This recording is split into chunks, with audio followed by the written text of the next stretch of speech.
ಯಾಕೆ ಕಡ್ಲೆಕಾಯಿ ಪರಿಚಯ ಬಂತು? ಹಿಂದಿನ ಕಾಲದಲ್ಲಿ ಈ ಜಾಗ ಎಲ್ಲ ಬಸವನಗುಡಿ ಪೂರ್ತಿ ಕಡ್ಲೆ ತೋಟ ಇತ್ತು ಕಣ್ರಿ, ಕಡ್ಲೆ ಹೊಲ ಎಲ್ಲ ಕಡ್ಲೆ ಬೆಳೀತಾ ಇದ್ರು. ಇನ್ನೇನ್ ಕಡ್ಲೆ ಫಲ ಕೈಗೆ ಬರ್ಬೇಕು ಅನ್ನಷ್ಟರಲ್ಲಿ ಯಾವ್ದೋ ಒಂದು ಗೂಳಿ ಬಂದು ಎಲ್ಲ ಕಡ್ಲೆ ತಿನ್ಕೊಂಡು ಹೊರಟೋಗೋದು. ಬೆಳೆದವ್ರಿಗೆ ಏನು ಸಿಗ್ತಾ ಇರ್ಲಿಲ್ಲ. ವರ್ಷ ಹಿಂಗೆ ಆಗೋದು. ಯಾವ ಮಾಯದಲ್ಲಿ ಬಂದ ಗೂಳಿ ತಿನ್ಕೊಂಡು ಹೋಗ್ತಿತ್ತು ಅಂತಾನೆ ಗೊತ್ತಾಯ್ತಾ ಇರ್ಲಿಲ್ಲ.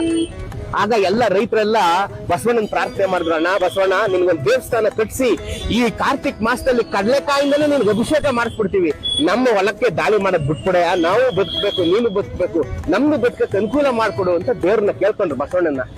ಅವತ್ತೇ ಆಯ್ತು. ಅವತ್ತಿಂದ ಬಸವಣ್ಣ ಅವ್ರ ಒಳಗಡೆ ನುಗ್ಲಿಲ್ಲ.